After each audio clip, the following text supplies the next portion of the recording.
Bismillahirrahmanirrahim. Assalamualaikum warahmatullahi wabarakatuh. Alhamdulillahirabbil alamin wassalatu wassalamu ala asyrafil anbiya'i wal mursalin wa ala alihi wa sahbihi ajma'in. Qala Allah fil Qur'an, a'udzu billahi as-sami'il 'alim minasy syaithanir rajim. Bismillahirrahmanirrahim. Ya ayyuhalladzina amanu in tansurullaha yansurukum wa yusaddid aqdamakum. Hai orang yang mukmin, jika kau menolong agama Allah, niscaya Dia akan menolongmu dan meneguhkan kedudukanmu. Yusabbitullahu alladhina amanu bil qawli tsabit fil hayatid dunya wa fil akhirah wa yudhillullahu adh-dhalimin wa yaf'alullahu ma yasha'. Allah meneguhkan orang-orang yang beriman dengan ucapan yang teguh di dalam kehidupan dunia dan di akhirat. Dan Allah menyesatkan orang yang zalim dengan perbuatan apa yang dia kehendaki. Surat pertama, ayat pertama dalam surat Muhammad ayat 7. Surat kedua dalam surat Ibrahim ayat 27. Dalam satu hadis Nabi sallallahu alaihi wasallam bersabda yang maknanya, katakanlah kepadaku dalam Islam satu pernyataan yang aku tidak akan pernah menyatakan hal itu kepada siapapun selain Allah. Ini ditanyakan oleh seorang sahabat kepada Rasulullah, dan Rasulullah menjawab, Qul amantu billah, katakanlah aku beriman kepada Allah, tsumma istaqim, kemudian istiqomahlah. Shadaqallah wa shadaqa rasuluh wa ba'd. Pagi ini alhamdulillah kita akan membahas topik tentang keteguhan hati, dengan subtopik terus merujuk daya kreatif Allah di tengah kesibukan. Jadi ada yang menarik ini, daya kreatif Allah gitu. Jemaah yang mulia, bahwa kita faham sebagai umat beragama, kita tidak meyakini hanya pada posisi atau manusia atau kualitas sumber daya manusia ditandai dengan apa-apa yang secara insaniah dia miliki. Tapi ada faktor kualitas keimanan. Jadi semakin meninggi kualitas keimanan seseorang, maka akan semakin teguh hatinya dan akan semakin mudah dia melakukan kebajikan-kebajikan di tengah orang banyak. Standar manusia berkualitas dalam Islam itu tidak standar pada posisi di mana dia punya kesehatan fisik belaka. Ya, sehingga orang yang punya kesehatan fisik adalah orang yang bahagia, tidak demikian. Bahwa orang yang punya kesehatan fisik adalah orang yang bisa kita pahami dia memiliki kemudahan untuk bisa melakukan ibadah, tidak demikian. Kita bisa melihat ada orang ketika azan terdengar, sehatnya fisiknya, tidak ada masalah, tapi terlalu sulit baginya untuk melangkahkan kakinya ke masjid. Terlalu payah dia untuk membaca Al-Quran, padahal di rumahnya mungkin ada banyak Al-Quran, di masjid ada sekian Al-Quran, di software HP-nya, aplikasinya ada Al-Quran, tapi itulah aplikasi yang paling jarang dia buka. Jawabannya, matanya terlalu kabur untuk membaca itu. Jadi artinya secara fisik dia bukan orang yang berpenyakitan. Tapi tidak jarang pula kita temukan ada orang yang secara fisik dia tidak diberi karunia penglihatan, tapi tidak pernah tinggal sholat berjamaah di masjid. Secara fisik mungkin dia lumpuh, tapi dia juga tidak pernah kehilangan waktu untuk bisa mendengarkan majelis taklim atau kemudian berjamaah sholat di masjid. Bahkan dunia membuktikan ada orang yang secara fisik matanya buta, tapi dia masih kecil dan sudah bisa menghafaz Al-Quran. Jadi Islam fokus pada satu ini. Makanya Islam ketika bicara sumber daya manusia, Islam tidak fokus pada orang itu cacat atau tidak. Islam fokus bahwa harus ada injeksi kualitas atau keimanan yang kemudian itu terus meninggi sampai pada tingkat akhirnya kalau dia punya keistiqomahan, ini tidak menyulitkan dia untuk kemudian dia melakukan kebajikan walau dia pada posisi sulit secara ekonomi misalnya. Ya. Nah, satu hal yang menarik adalah ketika orang pernah bertanya kepada saya, bagaimana saya bisa istiqomah? Apa cara saya untuk bisa istiqomah dalam melakukan satu ibadah? Saya mengatakan, bagaimana frekuensi ibadah itu Anda lakukan? Lantas dia mengatakan masih jarang. Jangan bertanya istiqomah jika Anda masih jarang melakukannya. Karena istiqomah itu adalah ketika Anda sudah memiliki daily routine, kebiasaan harian dalam ibadah, dan disitulah baru Anda ikat dengan istiqomah. Nah, sekarang bicara keteguhan hati, kalau pakai bahasa Arab itu disebut dengan sabat, tegar. Orang yang tegar adalah orang yang sudah fokus dengan tujuan. Dia jelas fokus di sana. Ya, ini saya berikan pengantar dulu, nanti saya akan bacakan apa yang menjadi poin-poin yang diberikan oleh modul kita. Ya, dia sudah berada pada posisi dia tahu apa yang akan dia dapat di sana, dan untuk berangkat ke sana dia tahu ada dinamika. Dinamika itu bisa buat dia jatuh, bisa dia buat dia sedih, bisa buat dia menangis dan sebagainya. Tapi dia tidak fokus pada peristiwa-peristiwa yang dinamis itu. Dia lebih fokus pada tujuannya. Saya berkeinginan masuk surga. Saya tahu betul bahwa saya harus mengurangi tidur malam saya, karena sebab saya akan tahajud. Saya mau masuk surga. Saya tahu betul bahwa saya harus mencoba merutinkan kebiasaan saya berinteraksi dengan Al-Quran. Saya mau masuk surga. Saya harus membuang rasa sakit hati dalam diri saya ketika ada orang menyakiti saya. Saya tidak akan meresponnya dengan dengki. Saya tidak akan meresponnya dengan dendam. Saya mau masuk surga, saya akan abaikan peluang-peluang kesenangan yang bisa saja menjadi jebakan buat saya untuk mengurangi kualitas kerja saya. Misalnya saja dalam bentuk uang pelicin dan sebagainya. Karena kalau sudah begini caranya, itu orang tidak akan lagi bisa kreatif. Ya, saya pernah punya pengalaman jadi pejabat publik, maka saya bilang otak saya tidak tergunakan dengan optimal waktu itu. Waktu itu saya hanya menceritakan, saya tidak mau menceritakan orang lain. Kalau jumpa staf, saya tanya, ada berapa lagi perjalanan dinas yang belum saya selesaikan? Kira-kira begitu. Artinya saya berpikir bahwa saya harus berjalan. Bukan karena memang saya penting berjalan, tapi karena ada duit untuk mensupport saya berjalan itu. Kira-kira begitu. Jadi otaknya tidak kreatif. Kreativitasnya sangat tergantung dengan support-support eksternal, dan semuanya itu bicara tentang kesenangan. Itulah kenapa Islam bicara dengan pendekatan fokus kepada tujuanmu, dan kemudian dinamika itu harus dinikmati dengan istiqomah. Dan ini yang menarik, pelajaran kita adalah sabar, ya, atau teguh hati kita. Karena beda, kalau teguh secara fisik, orang bisa memiliki kekuatan fisik yang luar biasa, tapi kalau dia dipukul berulang kali terus menerus, maka dia juga akan tumbang. Tapi kalau yang teguh itu adalah hati, walaupun dia sudah tumbang, dia tidak akan mengorbankan prinsip yang dia anut dalam dirinya. Itu terjadi pada para sahabat. Walaupun mereka disiksa, walaupun mereka disakiti, walaupun mereka dibunuh sekalipun, mereka tetap teguh hati mereka. Nah, persoalannya untuk sampai pada teguh hati itu harus bagaimana? Ya. Catatan yang harus kita pahami, keteguhan hati merupakan sifat dasar orang beriman. Jadi indikator seorang bisa disebut beriman, dia memiliki keteguhan hati. Ya. Kenapa? Karena persoalannya posisinya saya beriman. Itu iman kalau pakai bahasa kita kan disebut dengan trust. Kepada siapa?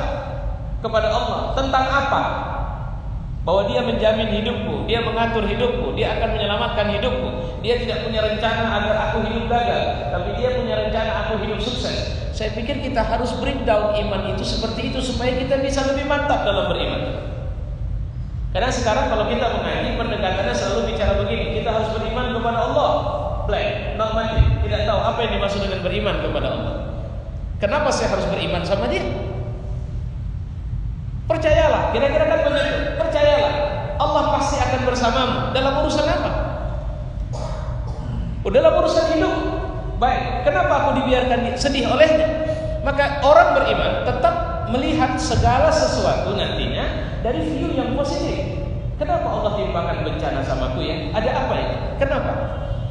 Dia tidak pernah berusaha, karena dia sangat yakin Allah tidak pernah melakukan tindakan yang negatif untuknya, tapi semua tindakan itu positif. Kira-kira begitu. Ya. Baik. Kekuatan iman yang meresap menjadi kekuatan kata, kekuatan makna, kekuatan rasa, dan kekuatan jiwa. Seorang mukmin yang sejatinya akan menjadi pribadi yang memiliki keteguhan hati. Jadi kalau saya sudah ada seorang perempuan mau menikah dengan seorang laki-laki, yang kemudian banyak orang bilang kau cantik, tapi kenapa kau cari laki-laki seperti itu? Kau cerdas, tapi kenapa suami yang mau kau pilih itu suami yang pendidikannya tidak tinggi? Ada apa denganmu? Nah, kita ini dari keluarga orang terhormat, kenapa kau pilih keluarga yang seperti itu? Kira-kira, tapi si anak tetap mengatakan bahwa ini pilihanku. Ini yang dimaksud dengan keteguhan hati. Kenapa? Karena dia, kalau bahasa kita, dia sudah memiliki kesatuan chemistry. Dia merasa ada yang nyambung. Dan persoalannya, ini aku. Mungkin view-mu berbeda karena kau tidak melihat yang aku lihat. Itu. Ya. Kemudian orang beriman akan berusaha mengoptimalkan potensi imannya, akan dikuatkan pendiriannya oleh Allah sehingga menjadi pribadi yang teguh. Jadi kalau kita berkeinginan, berhajat untuk meningkatkan kualitas iman, Allah biasanya bukakan pintu itu, semua cara. Allah biasanya akan kemudian melembutkan hati kita untuk mudah melakukan apa istilahnya kebajikan-kebajikan yang banyak yang kita lakukan. Ya. Kemudian ada catatan yang patut kita pahami. Tadi sudah kita sampaikan, keteguhan hati merupakan buah keimanan dan kesabaran yang dikuatkan dengan pendidikan. Nah ini dia. Jadi ini bukan, tidak bisa didapatkan hanya sekedar melalui ceramah 1 jam. Dia harus melalui proses pendidikan dan pelatihan mental, tarbiyah ruhiyah. Ya, yang berkesinambungan untuk meraih keuntungan dunia dan akhirat.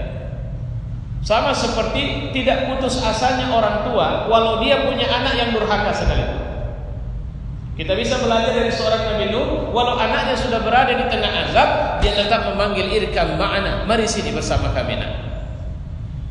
Apa yang terjadi pada Nuh sehingga tetap pada posisi anaknya sudah berada di wilayah azab, dia tetap memanggil? Jawabannya, dia punya keteguhan hati. Kenapa? Karena dia tidak mau anaknya masuk menjadi ahlul zalim atau ahlul nar.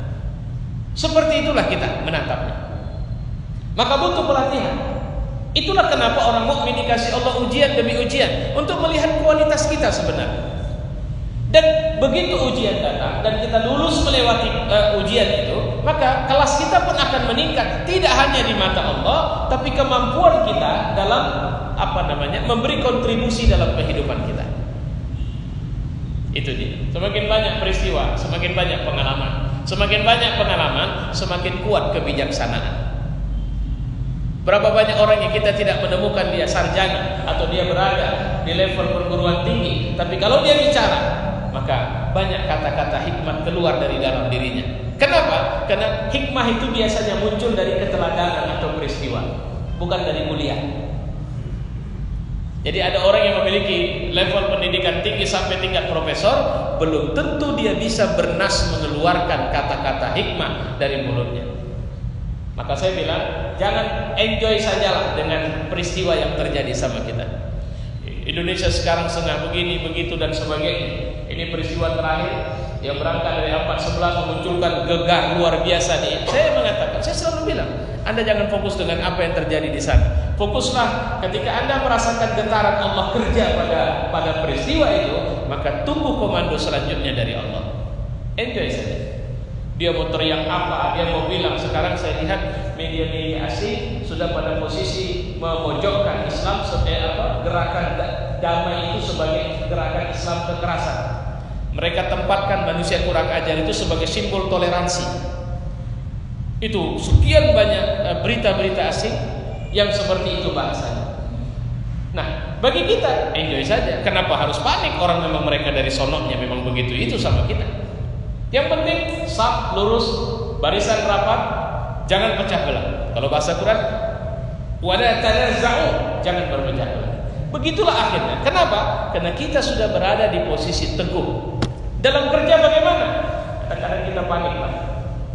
Seringkali tumpukan pekerjaan, target-target pekerjaan membuat kita jadi merasa terbebani, sehingga kita terseret bukan lagi sebagai diri kita, tapi menjadi mesin bagi perusahaan yang terus dipacu, sehingga secara kejiwaan kita sering mengalami stres. Di titik ini sebenarnya orang mukmin, ingat kalau bahasa Quran, wazkurullaha katsiran.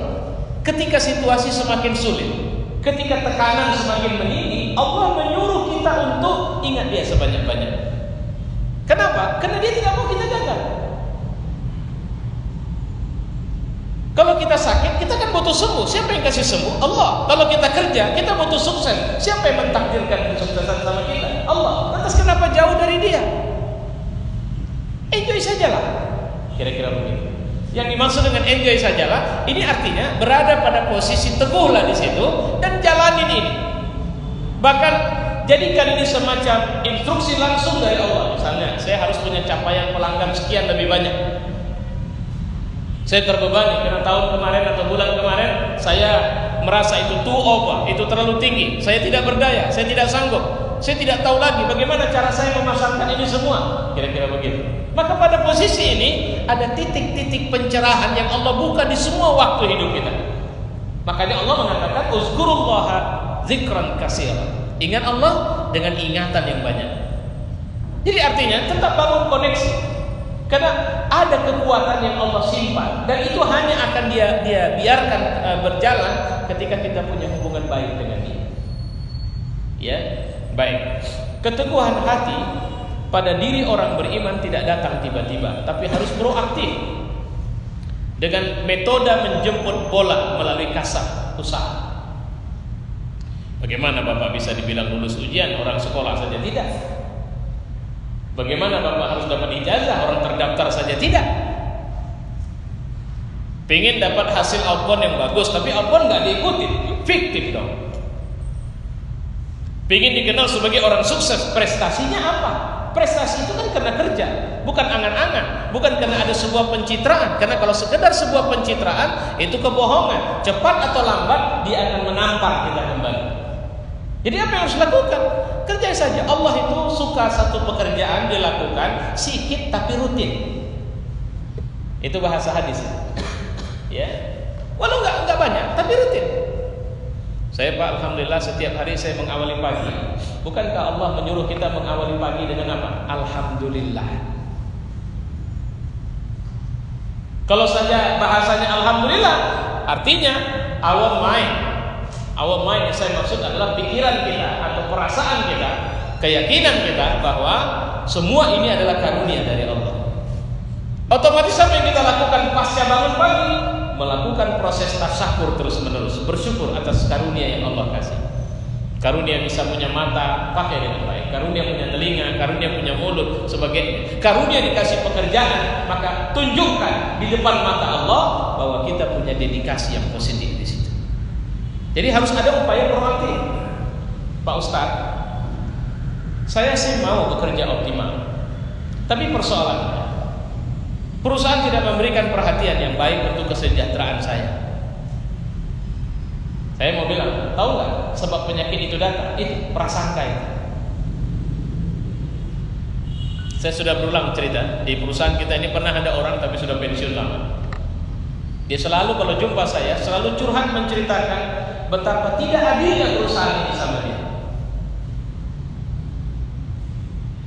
Dan saya terakhir mengatakan bahwa tahukah Bapak di mana sumber masalahnya? Adalah perasaan dan prasangka ini. Karena ketika kita berinteraksi atau bekerja dengan perasaan negatif, maka semua akan kita lihat dengan negatif. Bahkan orang yang senyum tulus pun kita kira itu senyum sinis. Itu yang kita harus hati-hati di sini. Makanya jangan biarkan kita larut dengan pikiran-pikiran negatif itu. Kita harus, ya ini bahasa yang kita temukan, ada upaya kita.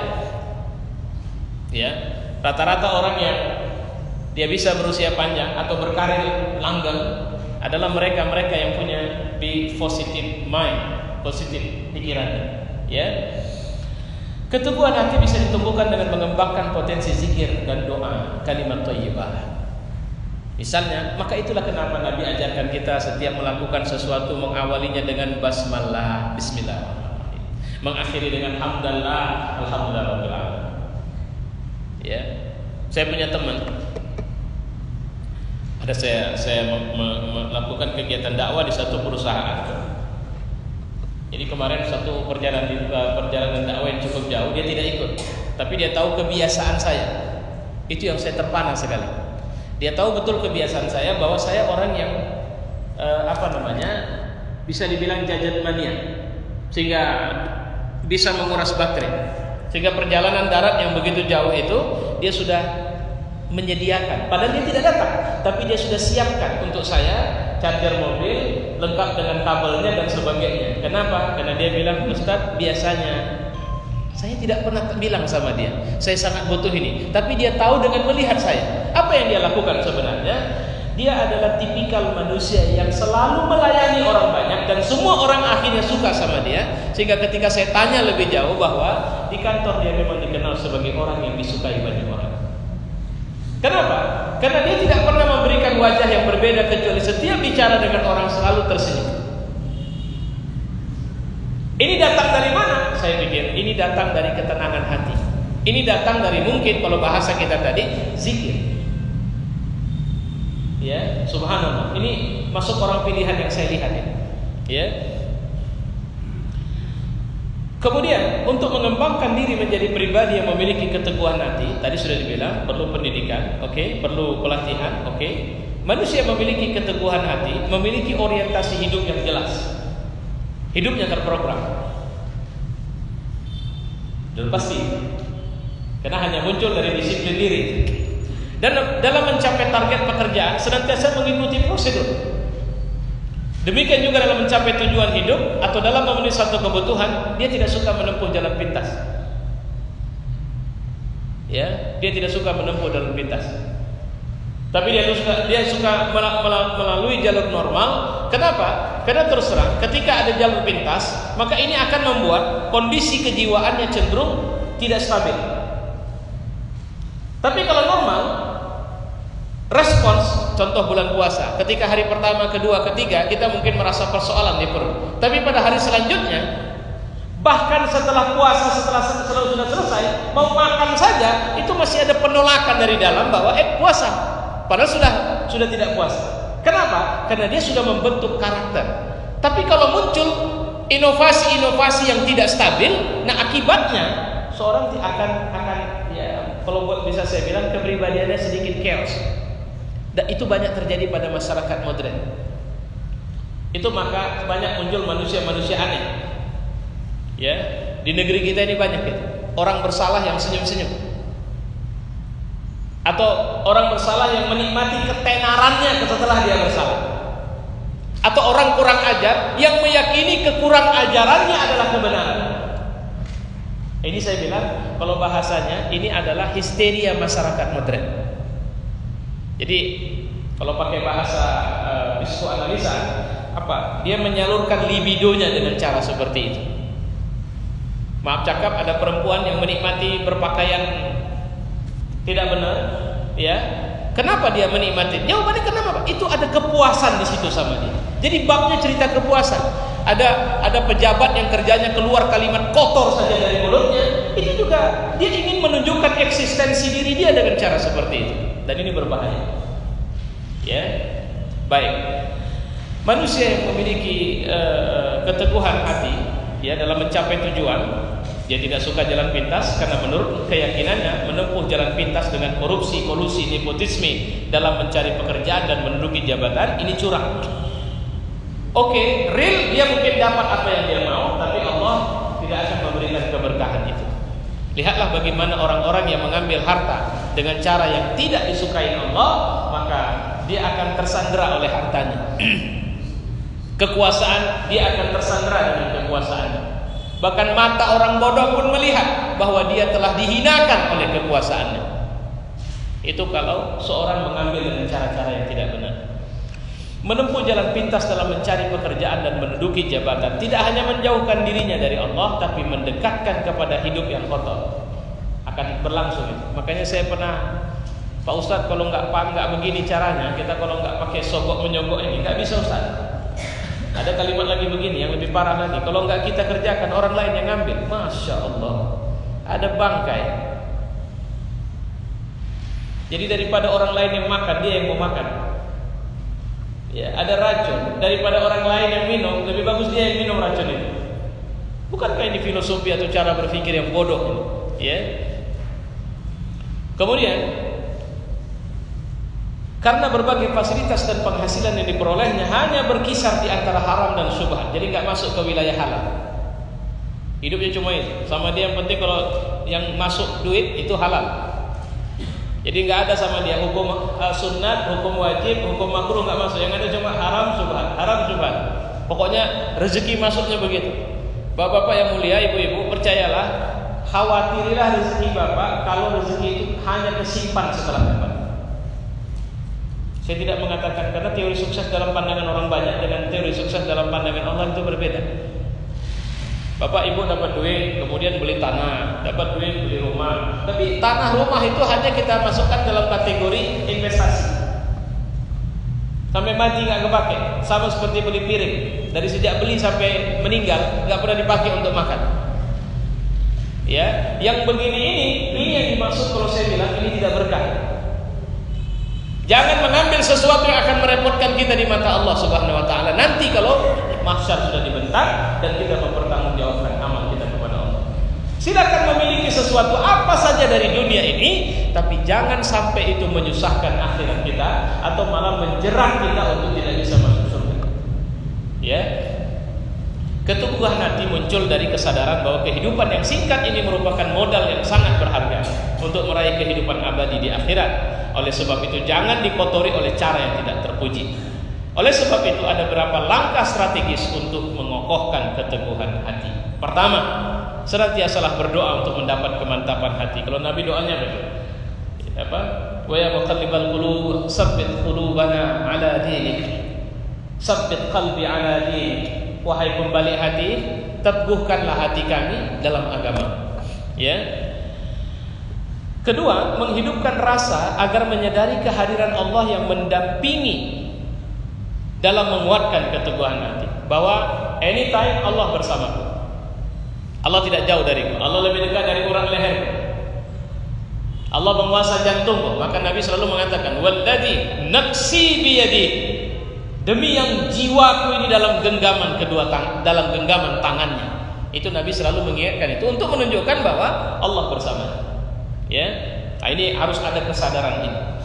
Yang ketiga, menyadari bahwa setiap orang akan mempertanggungjawabkan perbuatannya di hadapan Allah secara individual, sehingga tidak tergantung kepada orang lain dan tidak bisa dipengaruhi orang lain. Itu secara individual. Artinya ada perasaan apapun ikut may ya'mal misqala dzarratin khairan wa syarran yarah. Siapa yang membuat satu amal misqala dzarratin pada molekul terkecil sekalipun, syarran atau khairan, baik atau buruk, yarah, nanti akan dia lihat hasilnya itu.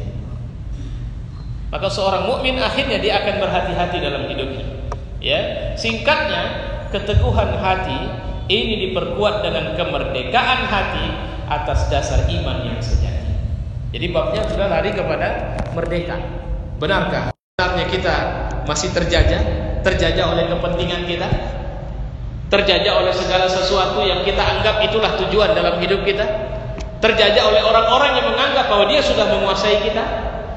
Ya, semoga saja saya tidak dan kita tidak seperti itu. Wallahu a'lam bishawab. Wassalamualaikum warahmatullahi wabarakatuh.